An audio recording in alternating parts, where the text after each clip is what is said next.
Il est 20h08 sur CNews. Merci d'être avec nous pour l'heure des pros. On est avec Véronique Jacquier, avec Célia Barotte du service police-justice de CNews, Yohann Usaï, avec Gilles-William Goldnadel. Oui. Vous avez un problème avec votre manche ? Non, pas du tout. Tout va bien ? Non, mais je vous signale que Goldnadel, c'est avant Usaï sur le plan alphabétique. Oui, mais vous savez que les téléspectateurs me préfèrent. déjà, c'est sur l'échelle de la popularité. Je commence par Yohann. J'aurais dû terminer par vous, sur les 6 personnes autour de la table. D'accord. Et puis, j'ose dire, c'est sur l'échelle des compétences. Éric Revel, merci d'être avec nous. Il y a un bon climat, non, justement. Alors, Justement. je peux vous poser une question Oui. C'est quoi ce petit tapis là? Oh, mais laissez-le tranquille avec son tapis. Non, je suis fragile et ça me rassure.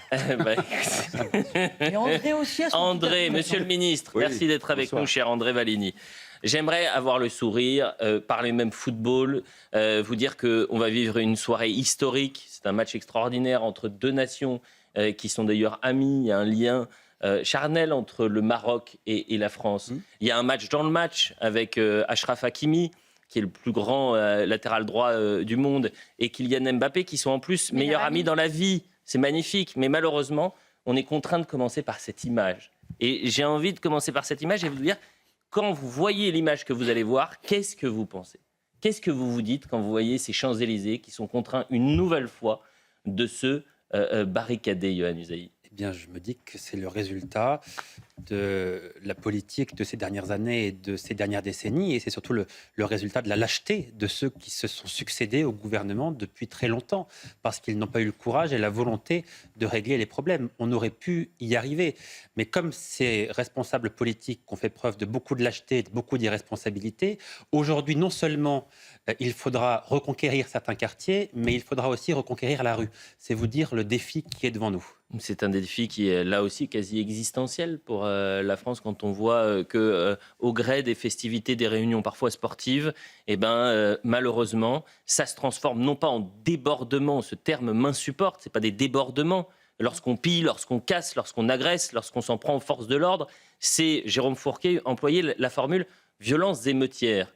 La France s'est habituée désormais aux violences émeutières, Véronique Jacquier. On pourrait parler de guérilla, on pourrait parler de délinquance ludique. Depuis en fait les soirées où le PSG fête sa victoire en Ligue des Champions, on a vu s'installer cette délinquance ludique avec des jeunes d'ailleurs qui ne viennent pas de Paris intramuros, mais qui viennent de l'extérieur. Donc on voit une prise de territoire des grandes villes qui n'arrivaient pas, si j'ose dire, il y a quelques années.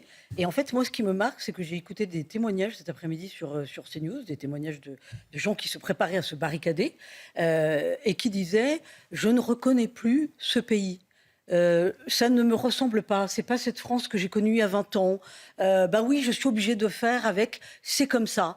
Et en fait, je trouve que là, il y a une dissociation qui est extrêmement grave parce que je ne reconnais plus ce pays, c'est-à-dire que les Français sont capables de dire maintenant, c'est pas mon pays, je me sens pas concernée, c'est une autre France.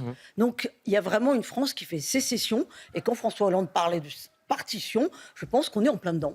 Et ce qui est terrible, c'est qu'on s'adapte à la violence. C'est le délinquant qui nous impose de nous adapter plutôt que le délinquant s'adapte à la fermeté. Et en plus, on s'habitue à une situation totalement anormale. Pour rentrer davantage quand même dans le vif du sujet, c'est parce que c'est France-Maroc. Ça serait France-Mexique que Paris ne se barricaderait pas. Et ça n'est pas la faute des Marocains. Ça n'est pas la faute des Marocains. Non, mais vous êtes... Non, oui. Pas vraiment, parce que regardez France-Croatie, finale 2018, il y a eu des violences. Oui, j'ai la faiblesse de penser quand même, je veux bien que vous évoquiez le sujet, mais j'ai la faiblesse de penser que c'est pour ça. Et la réalité, c'est que ce n'est pas la faute des Marocains. C'est la faute de certains Français qui excitent une partie de la population immigrée. J'ai un exemple extraordinaire. Lors de la dernière ou de l'avant-dernière, je ne sais plus, finale, match entre la France et le Maroc, Libération avait inventé un fake invraisemblable, j'en avais fait un article dans le Figaro, où ils avaient inventé, à la suite de cette rencontre, des pogroms anti-maghrébins dans plusieurs villes de France. Ça n'existait pas, ça n'a jamais existé. C'est un des meilleurs fakes de Libération, avec Phnom Penh et compagnie. Quand vous avez des gens qui excitent la population immigrée, alors effectivement, on a ce genre de problème ensuite. Pas la faute des Marocains. Et la question que je me pose, c'est pourquoi et vous avez bien raison de dire que c'est pas les supporters marocains. Pourquoi je vous dis ça? Le Maroc, par exemple, a organisé la Coupe d'Afrique des Nations cette année. Ça s'est passé formidablement bien. Bien sûr. Il n'y a pas eu de voiture brûlée, il n'y a pas eu de casse, il n'y a pas eu de tension. En revanche, alors que la CAN se déroulait au Maroc, et pendant la compétition, vous pouviez avoir des violences sur le sol français. Voilà. Et moi, j'arrive pas à avoir de grille de lecture, André Valigny, là-dessus. Moi non plus. Si, mais Moi, j'en ai eu, si vous voulez. Moi aussi. Laissez-le terminer quand même. Ce que je voudrais ajouter par rapport à ce qui a été dit, c'est d'abord que Véronique, que j'aime beaucoup, mais a dressé un tableau un peu apocalyptique. Je pense qu'il y a de la beaucoup de situation. gens qui ressentent ce que j'ai dit en voyant les images. Ce n'est Deuxièmement, pas que Paris, même si c'est beaucoup Oui. Paris. Deuxièmement, il ne faut pas trembler avant d'avoir la fièvre. On ne sait pas si ce soir il y aura beaucoup de violences, de débordements, d'incidents. Bon, attendons, on en parlera demain matin, Elliot. Et puis troisièmement, vous allez encore dire que je relativise, mais je suis triste, moi évidemment, quand je vois les commerçants se barricader, et je serai triste demain matin si des incidents ont eu lieu, et si des violences ont été enregistrées.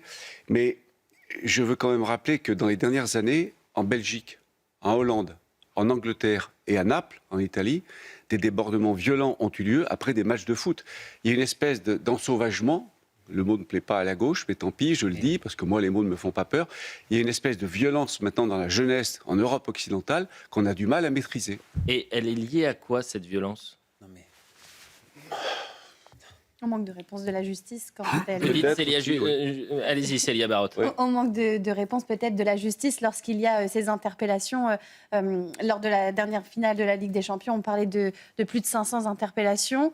Quelle a été la réponse judiciaire? C'est vrai qu'elle a été très faible et finalement elle est peu dissuasive pour ces personnes qui, justement, les magistrats l'ont souligné, viennent exprès à Paris, même si le match ne se déroule pas dans notre ville, pour commettre des exactions. Mais c'est pas que ça. Reda Belladj était notre invité sur Europe 1 tout à l'heure. Il est franco-marocain. Il est fier d'être français, fier d'avoir la binationalité. Il est né au Maroc. Il dit mais pourquoi au Maroc, lors de la CAN, les Marocains ne brûlent pas, cassent pas, ne pillent pas? Parce qu'au Maroc, il y a une jeunesse qui est fière de son pays, qui est attachée à sa nation, à son identité, qui respecte l'autorité. Peut-être que la réponse policière au Maroc n'est pas tout à fait la même qu'en France. Alors, Et ça, c'est ce que je lui ai dit aussi. Mais je voudrais juste porter à votre connaissance, Mais parce tant que mieux, je viens de le retrouver. Il y a chaque année un index qui fait référence, qui s'appelle le Global Peace Index. Oui, c'est ce qu'on va en parler dans une seconde. Ah d'accord. On a Jean-Michel en avance. On en Bah, parle dans une seconde. oui, mais on ne savait pas. Eh ben, écoutez, la prochaine fois, je vous enverrai les thèmes, je vous promets. Oui. Johan Isaïe. Non, mais un petit mot simplement pour répondre à André Valigny, parce que André dit, déjà on ne sait pas s'il va y avoir des émeutes ce soir, attendons demain avant de commenter. Oui, d'accord, j'entends ce que vous dites, mais le simple fait de se poser la question est déjà en soi extrêmement problématique et montre bien dans quel état est le pays. La deuxième chose, vous dites, oui, d'une certaine manière, pour vous rassurer, vous dites c'est la même chose en Hollande, à Naples. Oui, il y a des émeutes, bien sûr, mais ces émeutes à Naples, elles sont le fait de hooligans. Ce qui rend les choses quand même très, très différentes de ce qui se passe en France, où il n'y a plus de hooliganisme depuis très longtemps. En France, les émeutes, parce qu'il s'agit bien d'émeutes, et on l'a vu lors de la finale de la Ligue des Champions, est liée notamment, je dis bien en partie, à une détestation viscérale de la France, de la part d'une population qui est bien française, certes, mais qui a appris progressivement à détester le pays dans lequel ils vivent. On lui a appris. On lui a appris. On lui a appris aussi, c'est vrai. C'est vrai, l'extrême gauche a une part de responsabilité extrêmement importante dans ce qui se passe, mais la situation n'est en rien comparable avec ce qui peut se passer notamment en Italie, en France. C'est bien l'immigration, en tout cas une petite partie de l'immigration qui est en cause. Mais je vous signale que beaucoup de Marocains, le Maroc est un pays que j'aime et que je connais bien, beaucoup de Marocains regardent de manière critique une partie de la population immigrée en France. Bien évidemment. Très clairement, y compris des Marocains. Mais je vais vous dire, cette population, comme vous dites, immigrée, qui ne se sent pas française et pourtant qui est française, puisqu'elle est née en France, elle a la carte d'identité française, elle a grandi dans les écoles françaises, mais cette délinquance qu'on va retrouver potentiellement ce soir, lorsqu'elle rentre, parce qu'elle se considère non pas française, mais immigrée. Donc quand elle rentre dans son pays dit d'origine, elle est considérée par les autres comme étrangère. Bien sûr. Donc on a aussi cette forme de délinquance de personnes apatrides quasiment. Étrangères et ils ne mal sont pas élevées. apatrides, ils sont français pour la plupart. Mais ce Mais que ils je ne se voudrais sentent dire... pas français. Vous avez compris ce que je voulais dire. Oui, j'ai compris, mais Johan parle de... ce sentiment, enfin de ce non-sentiment français, d'appartenance. Peut-être que quelques-uns sont dans ce cas-là, mais moi je retiens ce qu'a dit Véronique, et c'est pas moi qui l'ai dit, c'est Véronique Jacquier. Elle a parlé de délinquance ludique. Il y en a aussi beaucoup, me semble-t-il, qui viennent casser, casser pour casser. Complètement, c'est la délinquance d'opportunité.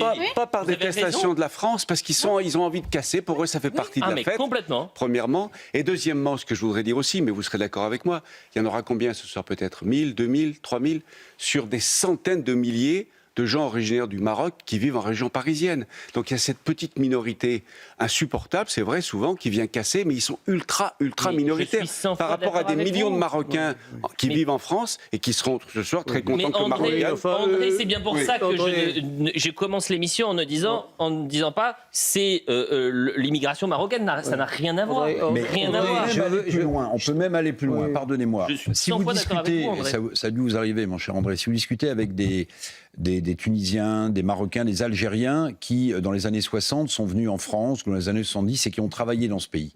Eh bien, ils ne tolèrent pas, en réalité, ce que font en leur nom, ces gens-là. Ils disent même, on ne comprend pas comment la France laisse faire tout ça. Oui, je voudrais quand même... je ne souhaite ni généraliser, ni excessivement minimiser le fait qu'une bonne partie de la population des banlieues vote assez massivement pour un parti antisémite n'est quand même pas de très bon augure. Je vous propose quelques déclarations, parce que vous avez parlé de ces commerçants. Moi, je pense à tous ces commerçants, aux policiers ce soir, qui vont être sollicités toute la nuit. Et demain, ça va être, mais c'est malheureusement la même histoire. Demain, on va dire, en marge de la rencontre, il y a eu quelques débordements. C'est le mot débordement qui va ressortir. Et puis, au final, heureusement qu'il y a les réseaux sociaux qui vont permettre de voir toutes les séquences. Et là, on va voir si demain matin, les médias vont cacher, comme ils font très régulièrement, toutes les images qu'on pourrait voir malheureusement ce soir. Plus on va s'approcher de l'élection présidentielle, plus ils vont le cacher. Je vous l'affirme. Écoutez ces commerçants interrogés au micro de CNews. On a beaucoup de vitres, donc ça nous reviendrait à beaucoup de dépenses et beaucoup de temps pour juste une soirée. Donc malheureusement, on va pas se barricader, on va essayer de faire les choses nous-mêmes. Un petit peu d'inquiétude parce qu'on appréhende un peu comment ça va se passer, les réactions des gens, ce qu'ils perdent ou qu'ils gagnent, on ne sait pas trop comment ils vont réagir, comment ils vont accepter la défaite ou la victoire, comment ils vont la fêter. Et du coup, on doit anticiper dans le meilleur des possibles. Et malheureusement, on ne peut pas savoir, on ne peut pas prévoir à l'avance, donc on va tout gérer au moment venu. On a dû anticiper le match de ce soir et les éventuels débordements. Donc on s'est muni de barricades qu'on a adaptées pour le magasin en prévision des éventuels débordements et pour se protéger face à la foule, concrètement. Quelques centaines d'euros, une petite dizaine de minutes pour l'installation.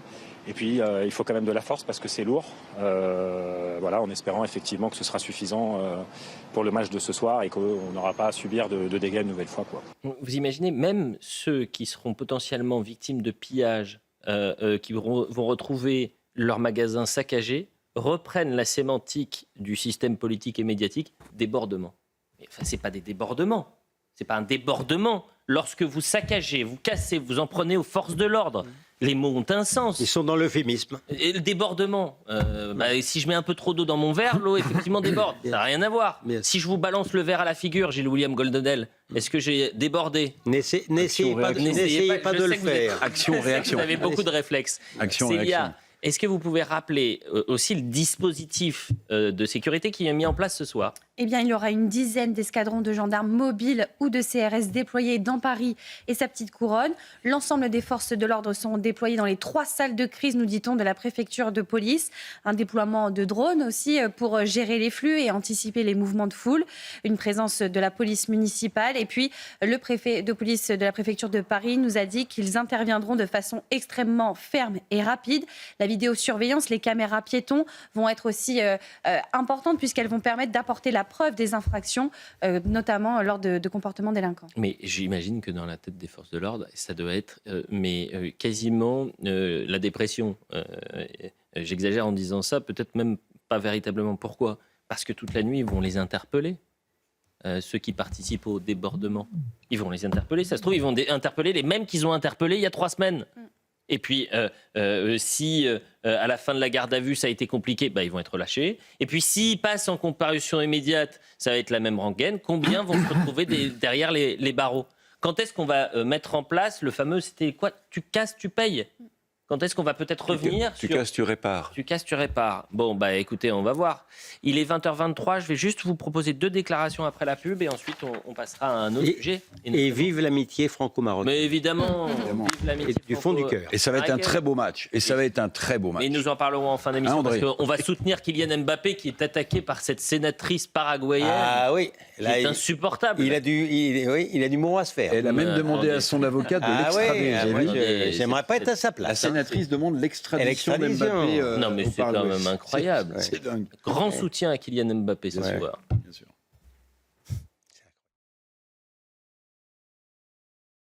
À quelques heures du match France-Maroc, près de 20 000 policiers et gendarmes sont mobilisés partout en France, dont 8 000 à Paris. Dans la capitale, la circulation sera interdite à tous les véhicules dès 22 heures autour de la place de l'Étoile et ses abords. Et là, vous avez la carte de sources policières, des points de tension majeurs qui pourraient y avoir à Paris après la rencontre. Champs-Élysées, boulevard des Capucines, Château-Rouge, Barbès, Belleville, boulevard Saint-Martin. Et ça, ce n'est qu'à Paris. Je vous propose d'écouter Patrice Faure, donc le préfet de police de Paris, que vous connaissez bien sûr, sur France-Maroc, et le risque. Écoutez attentivement ce qu'il va dire. Mais il est évident que, parce que demain, quand vous reviendrez, vous me direz « Ah, il y a eu un échauffourée à tel endroit, etc. » Il est évident qu'il risque d'y en avoir. Et je ne peux pas mettre un policier dans chaque rue, derrière chaque port, derrière chaque voiture. Mais rassurez-vous, nous sommes là pour y agir au plus vite.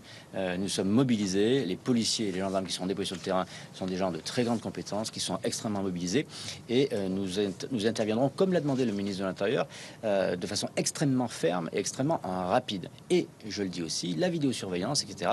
et les caméras piétons permettent également d'apporter la preuve des infractions de façon à ce que justement les procédures judiciaires puissent aboutir au déferrement et à l'incarcération à terme de celles et ceux qui viendraient défier non seulement la police, mais aussi toutes celles et ceux qui veulent vivre une soirée de foot, une soirée de fête. Et alors, il faut m'expliquer comment sur 500 interpellés lors de la finale de Ligue des Champions, vous vous retrouvez avec des gens qui sont derrière les barreaux, ça se compte sur les doigts d'une main. Pardon, mais et qui ne sont pas beaucoup condamnés. Le préfet de police nous dit rassurez-vous. Moi, je ne suis pas du tout rassuré en l'entendant, parce que rassurez-vous, nous serons d'une très grande fermeté, très rapide, comme nous l'a demandé le ministre. On l'a entendu 1000 fois, et 1000 fois, on a été déçus. Donc, je ne suis vraiment pas rassuré de l'entendre utiliser à nouveau les mêmes mots. Et qu'il soit certain, on ne parlera pas d'échauffourée. Quand on casse, qu'on pille ou qu'on s'attaque aux forces de l'ordre, on n'appellera pas ça une échauffourée, ni un débordement. Ça, c'est sûr que si je dois poser une question à monsieur le préfet, ce ne sera pas monsieur le préfet, pouvez-vous faire un bilan des échauffourées? Ça, c'est sûr. Ou sinon, je suis dans un monde parallèle. Écoutez Reda Bellage qui raconte justement comment il a pu rencontrer, parce que vous avez eu plus de 300 policiers blessés lors de la finale de Ligue des Champions. 300 sur l'ensemble du territoire. Il en a rencontré quelques-uns. Écoutez ce qu'il dit. C'est fou. C'est fou. Il y a 2 collègues qui ont été grièvement blessés suite à la finale de la Ligue des Champions. Constance et Clément, auxquels au passage je salue, je les remercie pour ce qu'ils ont fait, qui ont été très grièvement blessés. J'ai été les voir à l'hôpital. Le préfet de police, lui, il n'a pas daigné aller les voir alors qu'il avait 3 jours pour le faire. Et on a eu 233 blessés. Et tout ce qu'on a trouvé à nous dire, c'est la situation était maîtrisée. Excusez-moi, quand vous avez des policiers, qui ont autant de forces de l'ordre qui ont été blessés, vous pensez que nous, on estime que l'administration a une certaine estime pour nous? La consigne, elle est très claire. Moi, il y a un directeur, je vais pas dire qui, il m'a dit les yeux dans les yeux de manière tout à fait normale, il m'a dit, rappelez aux collègues qu'il y a un acte collectif, mais que les conséquences de leur choix de faire usage de l'arme létale ou non létale sera une responsabilité individuelle. Ça veut dire quoi? Ça veut dire, les gars, vous allez au casse-pipe et après vous vous démerdez. Reda Bellage parle de 233 policiers blessés. Je ne sais pas s'il parle sur la région parisienne. Et moi, je suis curieux de savoir sur l'ensemble du territoire. Si mes souvenirs sont bons, c'était plus de 300. Mais je présente mes excuses si je me trompe, Éric Revel. Moi, j'avais entendu 230, eh 240. Écoutez, à ce moment-là... Mais bon, de toute façon, c'est pas... Ce qui est hallucinant, c'est que vous ayez... C'est déjà 230 de trop. Attendez, c'est quand même hallucinant. Dans quel pays, j'allais dire, démocratique, on peut tolérer qu'autant de forces de l'ordre soient blessées le jour d'une victoire? Bon, c'est quand même Et dans quel incroyable. pays il y a une telle Et vous inversion entendez des valeurs parce Non, que mais- le préfet de police ne s'est même pas déplacé pour aller voir ses policiers grièvement blessés à l'hôpital. Souvenez-vous, on avait un président de la République, François Hollande, qui était quand même allé voir comment allait Théo, lui aussi hospitalisé. Ça avait été un fait politique à l'époque, durant le quinquennat de François Hollande. Donc on se rend compte qu'on est toujours dans ce deux poids, deux mesures qui est complètement mortifère pour le pays. Mais le pire dans son témoignage, c'est lorsqu'il dit il y a un supérieur qui vient me voir pour me dire on vous soutient collectivement, mais soyez responsables individuellement. Prenez votre risque. Ça veut dire. Mais Prenez ça veut votre dire risque. ce que ça veut dire. Ça veut dire collectivement on vous soutient, mais attendez, si vous dérapez, c'est votre Ils ne sont responsabilité. pas couverts. Ils ne sont pas couverts par leur hiérarchie. Il faut voir, pardon de le dire, André, la résistance de la gauche par rapport, et je félicite l'Assemblée nationale d'avoir accepté La présomption de légitimité. la présomption d'innocence des policiers. Ça va maintenant passer au Sénat, je suis assez optimiste, mais il a fallu voir la résistance opiniâtre de la France insoumise notamment. Ah, ils préfèrent effectivement quand un policier est renvoyé pour homicide volontaire, ça ils sont contents. J'étais en train de regarder le chiffre, c'est 233 policiers et gendarmes. Toujours pas de blessés, suite par rapport à annoncés, Mme Traoré. Hein. Madame Le gang Traoré Sur ce qui s'est passé à l'Assemblée nationale, si, il y a des signalements qui ont été faits, mais je n'ai pas entendu Yael Braun-Pivet. Je me suis qui était permis beaucoup justement de le plus lui rapide reprocher. pour parler de Charles Alon que pour parler des débordements. Et de Marine Le Pen. À l'Assemblée nationale. Absolument. Voilà ce qu'on pouvait dire sur ce sujet. Et vient la question de la sécurité en Mais France. oui, parce très que j'ai été rapidement. frappé par ce classement. Éric Revel, et je vais vous donner la parole parce que c'est très intéressant. Chaque année, vous avez l'édition 2026 du Global Peace Index, qui Le dresse GPI. un état des lieux de la sécurité dans 163 pays.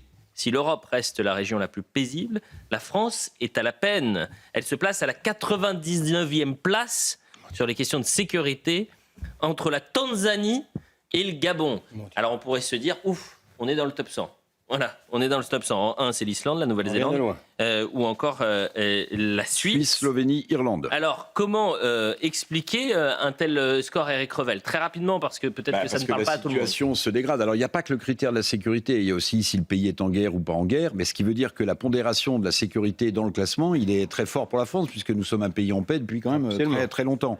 Et je rappelle que si nous sommes à la 99e place aujourd'hui sur 163, effectivement entre la Tanzanie et le Gabon, il y a un an, parce que cet indice est publié chaque année, la France, elle était classée, suivant les critères, entre la 70e et la 74e place. Ça veut dire qu'en un an, on a reculé pratiquement de 20 places lorsqu'on parle de sécurité. Est-ce qu'on sait pour quels critères, à cause de quels critères on a dégradé? Alors, je vous dis, il y a plusieurs critères, mais il y a celui de la criminalité, il y a celui de la sécurité, il y a celui des conflits. Bon, mais encore une fois... il n'y en a pas. Il n'y en a pas. Donc, ça veut dire que les autres critères pondèrent énormément la chute dans notre classement. Contre les émeutes? bien sûr. Dégradation du climat intérieur, par exemple le domaine de la sûreté et de la sécurité, s'est dégradé sous l'effet d'une hausse de la criminalité violente et d'une perception accrue de la criminalité. C'est-à-dire que vous avez une explosion de la délinquance depuis un certain temps, et vous avez aussi ce climat, c'est-à-dire ceux qui préfèrent parler de sentiments, de se dire l'insécurité est importante. Et puis, ils ont parlé des troubles sociaux, notamment en septembre 2025, avec le mouvement de contestation Bloquons tout, qui a mobilisé des centaines de milliers de Français dans la rue pour s'opposer aux mesures d'austérité du gouvernement, entraînant des affrontements avec les forces de l'ordre et plus de 300 arrestations. À cette insécurité se rajoute peut-être ce que certains appelleraient la tiers-mondisation du pays, avec un chiffre qui là aussi est très inquiétant. C'est le taux de pauvreté. C'est 15,4% de la population. C'est le taux de pauvreté le plus haut jamais mesuré depuis l'INSEE, qui mesure cet indicateur depuis 30 ans. Effondrement sécuritaire, effondrement de pouvoir d'achat des Français, avec un taux de pauvreté qui est en train d'augmenter. Cette France qui se tiers-mondise, Johan. Et le taux de pauvreté, je peux vous l'annoncer, non pas parce que je suis devin, mais parce que le taux de chômage est en train de progresser de manière spectaculaire dans le pays. C'était à peu près la seule chose qu'avait réussi Emmanuel Macron durant son premier quinquennat, essayer de faire baisser le chômage. Là, il repart en flèche depuis un certain temps maintenant. Et donc, le taux de chômage étant en train d'exploser, le taux de pauvreté ne va évidemment pas cesser d'augmenter lui aussi. On était en début de semaine sur le plateau de Gauthier-Lebré avec Paul Midi, qui est député Renaissance, et il nous disait encore, mais je vous assure, Emmanuel Macron est en train de réussir. Oui, regardez le chomage, c'est formidable ce qui se passe en France.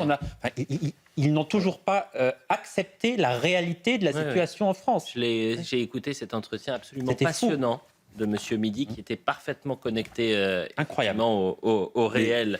Non mais c'est important, vous avez quasiment 10 millions de personnes qui se trouvaient en 2024 en situation de pauvreté monétaire. Vous savez, parfois on parle de la libanisation du pays, avec ce risque de conflit communautaire. Et un réfugié libanais m'avait dit, mais ça n'a rien à voir avec la révolution à l'époque, la guerre civile, pardon, parce que nous, on n'a pas ce que vous avez aujourd'hui, c'est la tiers-mondisation.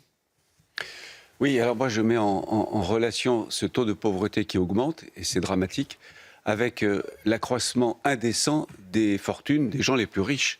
Parce que depuis 10 ans, la fortune des gens les plus favorisés a doublé, me semble-t-il.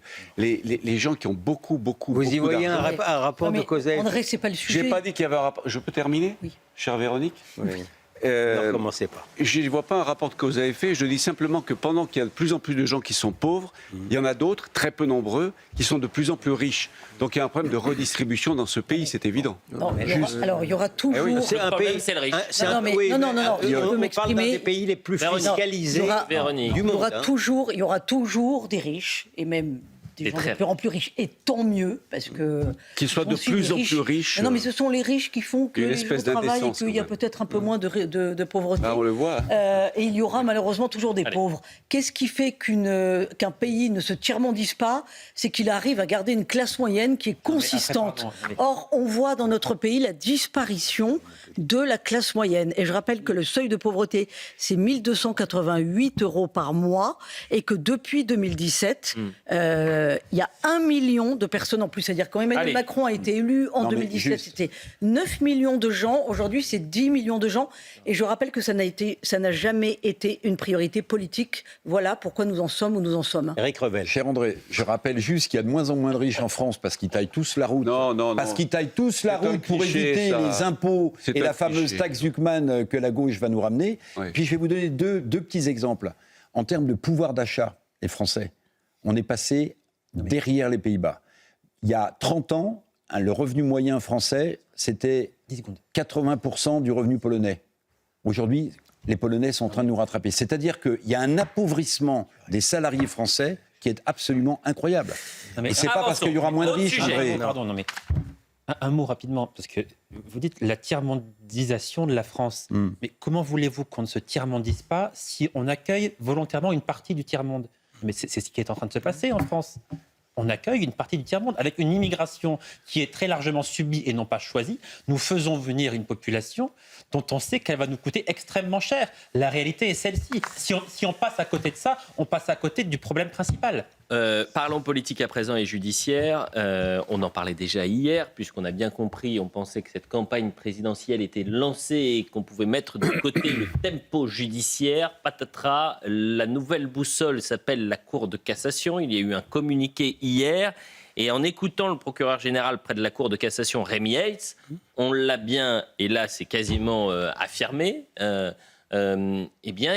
l'objectif, c'est de répondre au pourvoi en cassation de Marine Le Pen avant le premier tour de la présidentielle, c'est-à-dire le 18 avril 2027. Nous avons toujours dit, le premier président de la Cour de cassation et moi-même, que la décision serait rendue avant le scrutin présidentiel. Nous sommes toujours sur cet objectif. J'emploie un peu le conditionnel parce que c'est un objectif à la réalisation pour la réalisation duquel nous ne sommes pas totalement seuls, puisque la procédure est aussi à la main des partis. Tout cela, c'est le fonctionnement normal des institutions et de la justice. Risque et donc vous ne soyez pas en mesure de rendre cette décision avant l'élection présidentielle. Ce qui est important, c'est que nous nous sommes en ordre de marche pour rendre cette décision avant le scrutin présidentiel. C'est vrai. La différence entre l'accélération pour la Cour d'appel et là, cette volonté d'accélérer pour la Cour de cassation, c'était l'inéligibilité avec exécution provisoire. Absolument, vous me l'enlevez C'était de de la bouche. rendre aux Français la possibilité de choisir leur candidate, Monsieur Vallini. Mais je sens que vous n'allez pas être d'accord sur ce point. Non, je pense que il vaut mieux quand même que la Cour de cassation rende sa décision avant la présidentielle. Ce serait quand même invraisemblable que les Français soient appelés à se prononcer, à voter pour une personne dont on ne sait pas quel est le sort judiciaire. Il faut que cette affaire soit purgée avant la présidentielle, ça me paraît de bon sens. Pardon de te contredire, mais supposons que la Cour de cassation casse l'arrêt, je ne vois pas comment les Français seraient édifiés avant l'élection. Dans cette hypothèse, donc dans cette hypothèse, oui, mais puisque cette hypothèse n'est pas à exclure, sauf à être partiale, il y a un problème. Mais André Vallini, vous pensez que ça changerait quelque chose qu'on aille au bout, qu'on sache si elle est condamnée ou si finalement elle est relaxée? Moi, je pense que oui, ce serait plus clair sur le plan du débat démocratique. C'est quand même bien de savoir pour qui on vote ou pour qui on ne veut pas voter. Je vous propose d'écouter Louis Alliot, parce que Louis Alliot, par exemple, il a été réélu, si je ne m'abuse, au premier tour, dès le premier tour à Perpignan, alors que depuis 12 ans, cette affaire, elle est au cœur de l'actualité politique et de l'actualité judiciaire. Écoutez la réponse de Louis Alliot. Écoutez, pour l'instant, Marine est en cassation et elle est présumée innocente. Absolument. Voilà. Donc on verra bien ce que dit la Cour de cassation. Je rappelle qu'on a eu d'autres présidents de la République qui avaient été frappés par des condamnations et à ce moment-là, personne ne disait quoi que ce soit. Je sais pas. Non, François Mitterrand, l'attentat de l'Observatoire, par exemple, entre autres. Voilà. Ça n'avait pas l'air de perturber les socialistes à l'époque. Il n'y a pas d'enrichissement personnel. On est sur une querelle de qualification de contrat de travail. Voilà. C'est une procédure longue qui a duré 12 ans, qui a fait l'actualité pendant 12 ans. Et aujourd'hui, on arrive dans cette fin de parcours. Mais si j'en crois les enquêtes d'opinion et si j'en crois les élections, les Français ont bien compris qu'il n'y a pas d'enrichissement personnel et qu'on n'est pas dans un cas où il y a, comme ce fut à l'époque, les marchés publics d'Île-de-France ou des avantages personnels octroyés à certains, etc. Donc je pense que les Français savent faire la part des choses. Ce qui est intéressant, c'est que au lendemain de sa condamnation en appel et de sa candidature à la présidentielle, Marine Le Pen n'a pas perdu un point, mais en a gagné en termes de popularité. Et Marine Le Pen, face à tous ses adversaires, performe et bat Édouard Philippe, Jean-Luc Mélenchon, Gabriel Attal. C'est seulement ceux qui étaient au second tour qui étaient testés.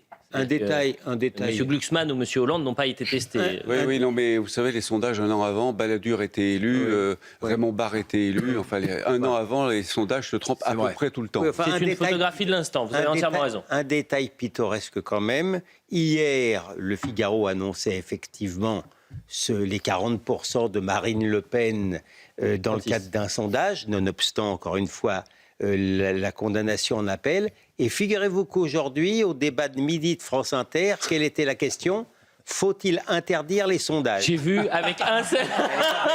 J'ai vu ça. Elle est pas belle, l'histoire. Et vous avez vu qui était invité, le seul invité politique, non, mais j'ai Monsieur Léaumont. Écoutez, alors moi je veux bien que certaines chaînes soient regardées. Mais j'imagine que Monsieur Adjari, président de l'ARCOM, veille au grain. Et a vu là-dedans un pluralisme des idées, bien sûr. Je n'aimerais pas être à la place de France Inter. Ils ne permettront les sondages que ceux qui sont favorables à LFI. Extraordinaire.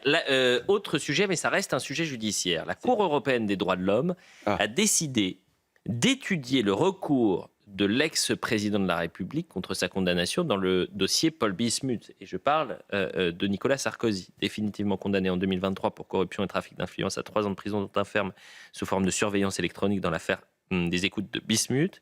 Eh bien, après le rejet de son pourvoi en cassation, il avait saisi la Cour européenne des droits de l'homme et son conseil, Maître Spinozzi, fait le point sur l'avancée justement de cette procédure. C'est-à-dire que la Cour européenne va étudier ce sujet. Et ça peut être un tournant. Je vous propose d'écouter Gauthier Lebret avant de vous donner la parole.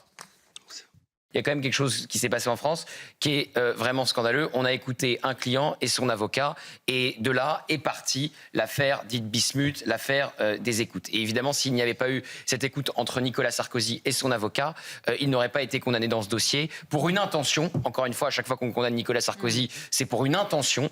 Donc, c'est vraiment hallucinant d'avoir fait cette écoute et d'avoir permis qu'on puisse violer le secret entre un avocat... Jugé et condamné. Exactement, absolument. Violer le secret entre un avocat et son client. Donc effectivement, à partir du moment où la CEDH juge recevable la demande de Nicolas Sarkozy, la plainte de Nicolas Sarkozy, la France peut finir condamnée. Pour une fois, ça serait peut-être pour une bonne raison, parce qu'on passe notre temps à être condamné pour rien. Là, ça serait peut-être pour une fois pour une bonne raison, si ça va au bout et si la CEDH juge qu'on n'a pas écouté un ancien président de la République qui plus est et son avocat. Pour Nicolas Sarkozy et son avocat, une condamnation de la France constituerait la première étape de sa réhabilitation judiciaire. Il pourra alors saisir la Cour de révision et de réexamen. Cette juridiction permet à toute personne reconnue coupable d'une infraction d'obtenir le réexamen de sa condamnation lorsque la CEDH lui a donné. Si la France est condamnée pour violation de ses droits de la défense, Nicolas Sarkozy pourra obtenir la tenue d'un nouveau procès. Maître Vallini. Écoutez, on va peut-être assister à un tournant historique chez Gilles-William Goldnadel, chez vous, Elliot, chez Yohann Usaï, qui n'avait de cesse de pourfendre la CEDH depuis des années sur ces plateaux. C'est un procès d'intention? Non, pas d'intention, c'est factuel. On peut ressortir je vais saisir l'ARCOM. Parce que je ne vois pas ce que j'ai dit sur la DCEDH. On peut ressortir des dizaines d'interventions, Pascal Praud aussi, et bonnes vacances à Pascal. Ah oui, ben dis donc. Vous n'avez de cesse de critiquer la CEDH, qui entrave la France, l'état de droit, tout ça c'est pénible, il faut se débarrasser du Conseil constitue, de la CEDH. Et là, Gauthier Lebret l'a dit tout à l'heure. Oui, et là. Il l'a redit. Et là, si jamais elle donne raison à Sarkozy, alors là, vous allez tous dresser les louanges. Est-ce qu'on peut aller sur le fond, parce que là, c'est une humeur, mais est-ce que sur le fond, vous considérez que alors, je vais vous saisir dire la une chose. CEDH... D'abord, la CEDH, moi j'y tiens beaucoup. J'ai siégé à la commission d'élection des juges de la CEDH quand j'étais au Conseil de l'Europe. Et je pense dans cette affaire que écouter un avocat, et là vous voyez que je suis quand même assez objectif, et c'est l'avocat qui parle, écouter un avocat, c'est quand même très grave. C'est très grave. Donc Sarkozy ou pas Sarkozy, j'essaie d'être objectif. Je suis choqué qu'on puisse écouter un avocat. N'est-ce pas, cher confrère? Ah non, mais parmi les choses qui m'ont le plus offusqué, pour parler gentiment, des décisions de justice de ces dernières années, le fait exceptionnel de tolérer et de valider la conversation entre Sarkozy et mon ami Thierry Herzog, en disant oui, mais il n'était pas l'avocat, ils s'en sont sauvés, il n'était pas l'avocat dans cette affaire-là. Herzog, il était connu comme l'avocat de Sarkozy sur tous les dossiers. Donc, j'ai été particulièrement scandalisé par cette décision qui, comme par hasard, frappait M. Sarkozy déjà quand même. Et j'ai remarqué, cher André, que je n'ai pas trouvé une immense solidarité de nos confrères dans cette affaire. J'ai pas trouvé, qui sont toujours sur la brèche, j'ai pas vu. Autre sujet à présent, et on va parler d'une des déclarations, c'est une déclaration rare dans le monde culturel, dans la gauche croisette. Rares sont les fois où les artistes, comédiens, expriment une certaine réticence à l'idée de soutenir l'extrême gauche. Et s'ils le font, s'ils ont le malheur de le faire, difficile de trouver un contrat après, ou du moins de bien s'entendre du côté de cette gauche croisette. Et pourtant, Elie Semoun a pris la parole, il était l'invité sur RTL ce jeudi, et il en a profité pour parler de politique. Enfin, il en a profité, c'est pas lui qui en profite d'ailleurs. Il est invité normalement pour parler de France-Maroc, parce qu'on connaît son lien avec la France et le Maroc. Et puis le journaliste va lui poser la question de la France insoumise, du danger de la France insoumise. Et il va l'interpeller en lui disant « Vous êtes sûr que… » je le dis mal, Yohann? Non, mais c'est extrêmement drôle. Pour que les téléspectateurs comprennent bien, en fait, le journaliste d'RTL a interrogé Elie Semoun sur le Rassemblement national. Il voulait lui faire dire qu'il trouvait la condamnation de Marine Le Pen absolument scandaleuse et qu'elle ne devrait pas se présenter à l'élection présidentielle. Et Elie Semoun répond « Moi, ce qui me préoccupe, c'est pas le RN, c'est la France insoumise. » Et là, vous avez, parce qu'il faut voir la vidéo, le journaliste, on le voit de loin, qui est en train de se décomposer parce qu'il comprend qu'il n'a pas réussi à faire dire à Elie Semoun du mal du Rassemblement national. Et il le relance en lui disant « Mais vous êtes sûr ?» Non, mais vous considérez que le Rassemblement On national sent qu'il est très déçu de est sa réponse. moins dangereux que la France C'est ça, insoumise. on sent sa déception. Écoutez. Je vais vous répondre comme un homme politique.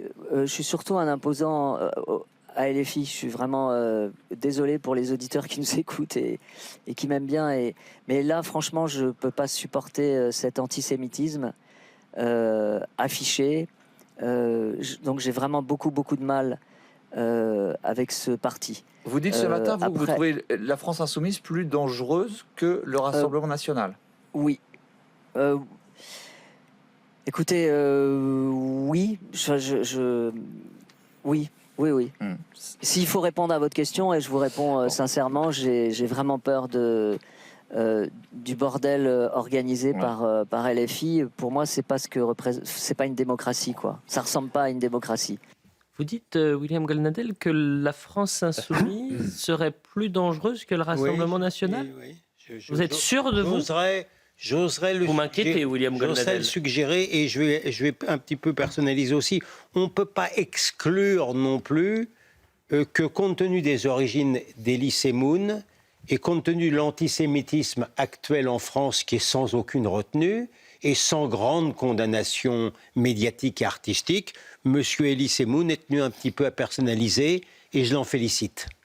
Mais c'est une parole qui est extrêmement rare, Éric Revel. Un comédien, un artiste qui s'exprime ainsi en disant « Attendez, moi le Rassemblement national, c'est pas ça qui m'inquiète. Je suis plus un opposant de la France insoumise que du RN. » Et c'est un homme historiquement, familièrement, je crois, de gauche. Alors, vous avez raison, il y a très peu d'acteurs qui montent au créneau, de chanteurs de variété qui montent au créneau publiquement, mais en réalité, quand vous en fréquentez quelques-uns... Ah, en coulisses. En coulisses. Ah bah en fait, oui, mais c'est pas la même chose. Non, mais quand ce que les je veux dire... s'éteignent. Non, mais c'est important, ça veut dire que ces gens... évidemment. Non, mais ça veut dire que j'en discute. Ben pourquoi? Ben parce que sinon, ils sont plus dans le casting du prochain film, et ils n'ont pas la bonne scène de théâtre pour jouer la pièce. Ce qui va être intéressant, c'est quand on va rentrer de plus en plus en campagne présidentielle, de voir justement le cœur des artistes.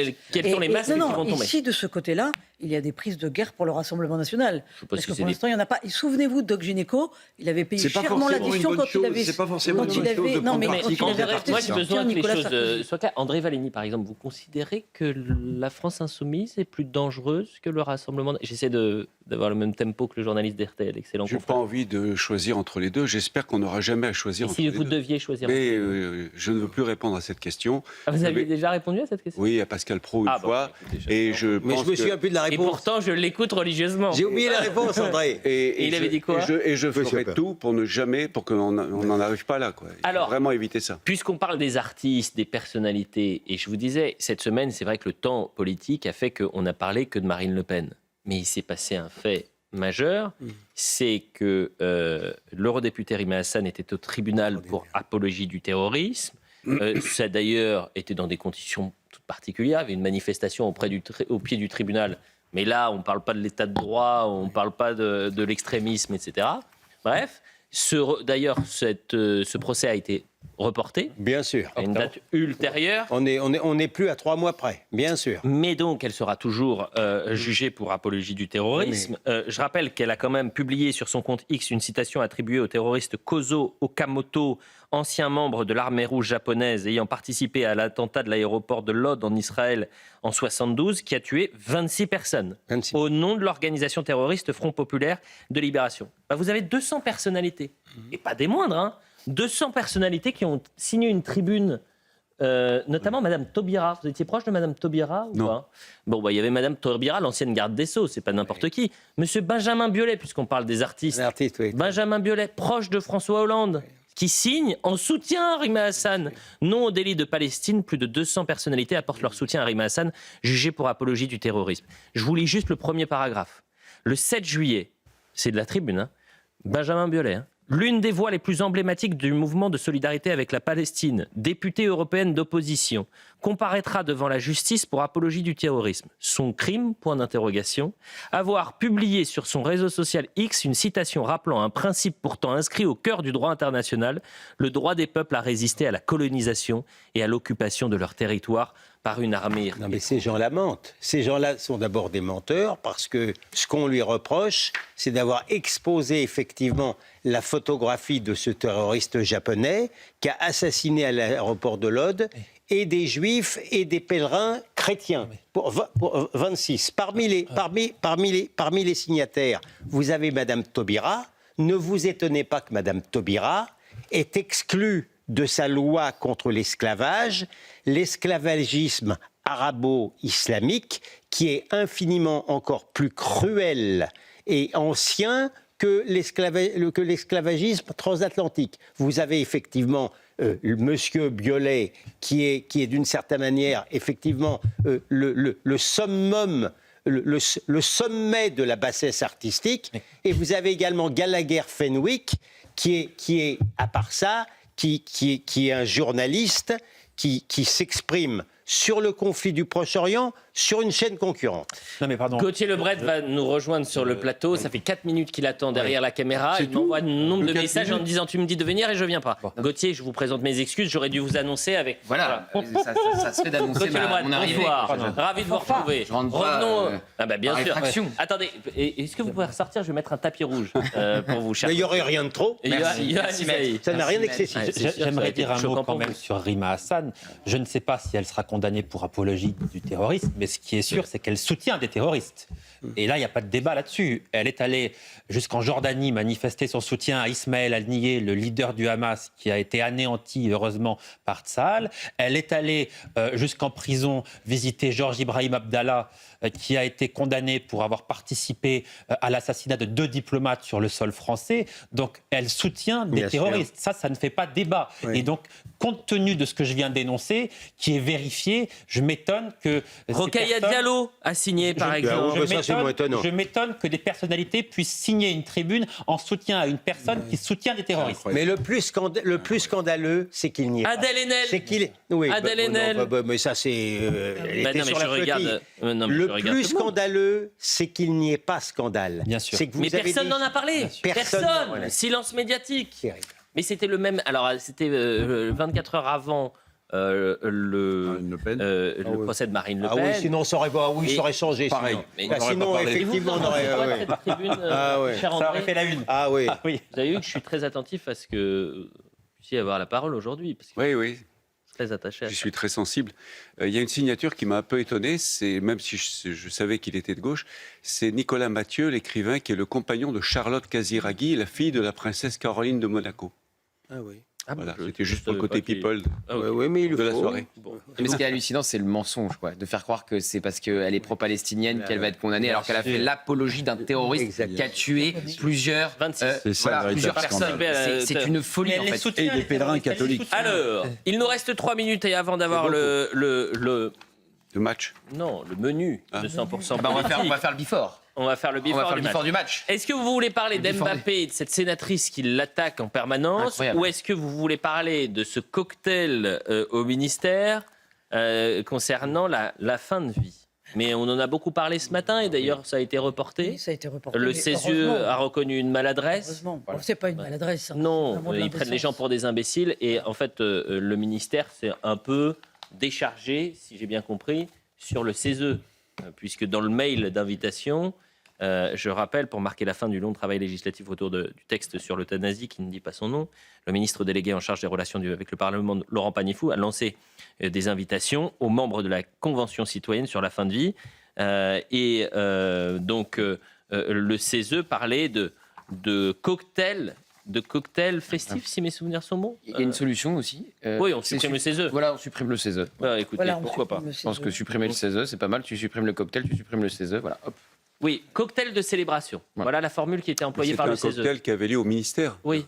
Mais alors, le ministère a dit c'est pas un cocktail, il y avait ni alcool ni à manger. Mais dans la première phrase, il demandait aux membres du CESE qui allaient venir si, regardez, nous vous remercions de bien vouloir confirmer votre présence pour votre venue et le cas échéant de nous indiquer vos éventuelles contraintes alimentaires. Mais il n'y a pas de cocktail et ils ne mangeaient rien. Non, mais on sentait qu'ils allaient quand même se régaler pour célébrer la mort. Il y a quand même un côté danse macabre. Oui, c'est ça. Et moi, ce que je trouve scandaleux, c'est qu'on a quand même un ministre des Relations avec le Parlement qui, finalement, fait fi du respect de la bonne marche du Parlement. C'est-à-dire que la loi n'est même pas officiellement votée. qu'on fête ça. Déjà. Mais alors, on a déjà décidé qu'elle allait être votée, pardon. Nos équipes en programmation ont sollicité le ministre, M. Panifou. Visiblement, je ne sais pas s'ils ont eu de réponse. M. Panifous, pardonnez-moi. Monsieur le ministre, si vous souhaitez en parler demain matin, vous êtes le bienvenu. Demain soir même, c'est Gauthier Lebret qui prendra la main. Une petite minute avant le match, à 22h, et surtout le grand match, c'est 100% politique. C'est-à-dire qu'on va s'inquiéter. On a le coup de sifflet pour le début du match, c'est 22h. Le coup de sifflet pour le début des émeutes, est-ce que ça sera minuit? C'est ça la question. Est-ce que vous allez parler de débordement ce soir? Pour le moment, il n'y a rien eu. Donc, on verra demain matin. Mais c'est vrai que ce mot débordement est insupportable quand il s'agit de guérilla urbaine. Je remercie tout le monde. Mani Pesek à la réalisation, David Tonnelly à la vision, Mathis Sosson ont participé à l'émission, Benjamin No, Lucas Gonçalves et Tesla Fetter. Je voudrais terminer cette émission en félicitant notre ami et consoeur, nos vœux de bonheur à Audrey Berthaud, qui s'est mariée, Audrey Berthaud. Donc, on l'embrasse chaleureusement. On embrasse également son merveilleux époux, Sam. Nous avions la chance d'y être avec Gauthier, qui m'a donné Marcel dans les mains. Et Marcel n'a fait que pleurer. Quand il vous a vu, il a quasiment bondi. C'est incroyable. Bondi d'effroi. Mais c'est dingue. Alors, est-ce que je commence à vous ressembler? C'est ça qui m'inquiète. Donc, non, sinon, il aurait... Pensons à Audrey son père. et à sa famille. Donc, vraiment, je les embrasse chaleureusement. Et je salue 2 téléspectateurs avertis et quotidiens de cette émission. Je salue Julien et Margot qui nous regardaient ce soir. Et j'ai reçu un message. Ils s'inquiétaient pour vous, William Goldnadel. Vous étiez pas punchy. Moi, en général, j'aime bien qu'on s'inquiète. Voilà. Ouais. Et pas très bien coiffé. Il y avait la coiffure et assis à côté de lui. La coiffure. Merci à tous les 6. Il y a beaucoup de commentaires sur vos lunettes aussi. J'espère que... oui. Beaucoup de commentaires. Vous vous moquez de ma myopie? Non, pas du tout. Il y a une nouvelle paire de lunettes. Oui, alors oui. Faites attention. Oui, mais... Vous savez que c'est... écoutez. On revient dans un instant pour 100% politique. Merci Gauthier. Avec toujours un plaisir. Il y a un bon climat, ça fait plaisir. Vous connaissez le proverbe. C'est pour les femmes.